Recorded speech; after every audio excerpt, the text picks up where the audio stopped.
A whispering wind, like stories told, carries tales of ages old, through rustling leaves and moonlit streams, where reality bathes in the soft, sweet dreams. The silver moon, a guiding eye, beaming over the misty night. The followers of John the Baptist became the followers of Jesus after the execution of John. Very little information exists on the life and teachings of John and his true relationship with Jesus. The information that exists about him in the Torah and the Bible is questionable, as the information they contain was written long after his death. John the Baptist was the instigator of Christianity, but he gets little to no credit for this fact, and very little is written about him in the scriptures. He was one of the greatest, if not the greatest man who ever lived besides Jesus, yet little is known about his life. It is almost certain that John and Jesus' family history is a fantasy and was made up by Jewish or Roman scribes. The region which is now Israel was a multiracial land in those days, with Jews, Arabs, Greeks, and many others. The land was filled with African, European, and Middle Eastern peoples. Going back to the scriptures, what we must understand is that the scriptures were not inspired by God. They were inspired by rich, powerful men to control the narratives needed to endorse their lies.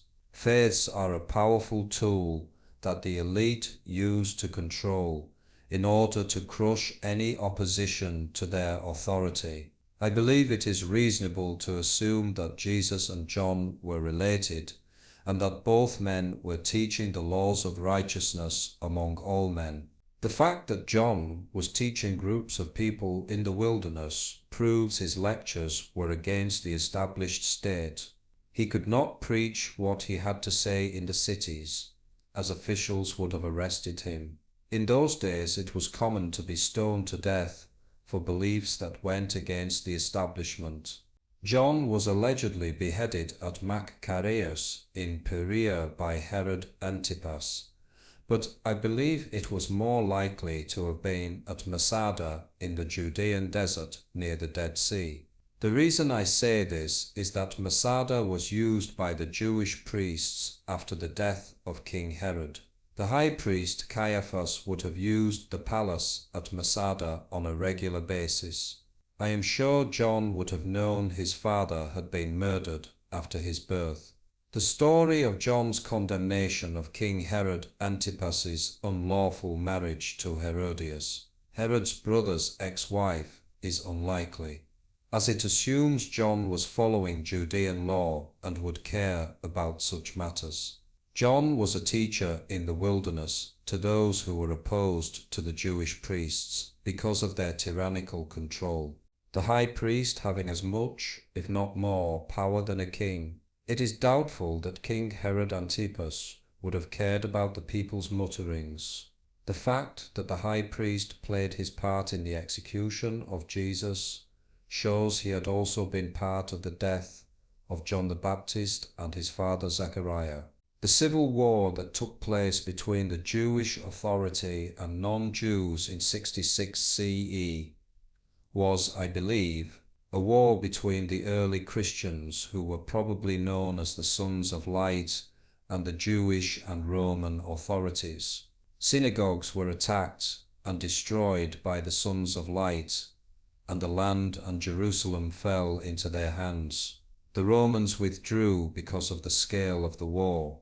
I believe the temple in Jerusalem was not destroyed by the Romans, but by the Sons of Light. When the Romans finally arrived in force to retake Jerusalem, the temple was in ruins, and its treasures and Jerusalem's treasures were taken and hidden elsewhere. The Sons of Light and their army fled, Some headed south to Masada, a place they considered holy because it was the place of John the Baptist's death.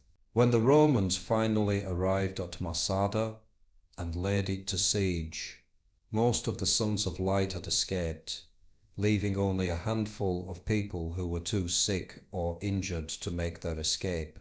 The early Christians had battled against those they considered the sons of darkness, and had at first won the battle, but the Jewish priests and their people had fled to Syria for the protection of the Romans. Rome wanted the land back, not just for the Jews, but for Rome. The Sons of Light were probably the early Christians who later faced persecution for their war against the Jews and Rome for almost 3 centuries.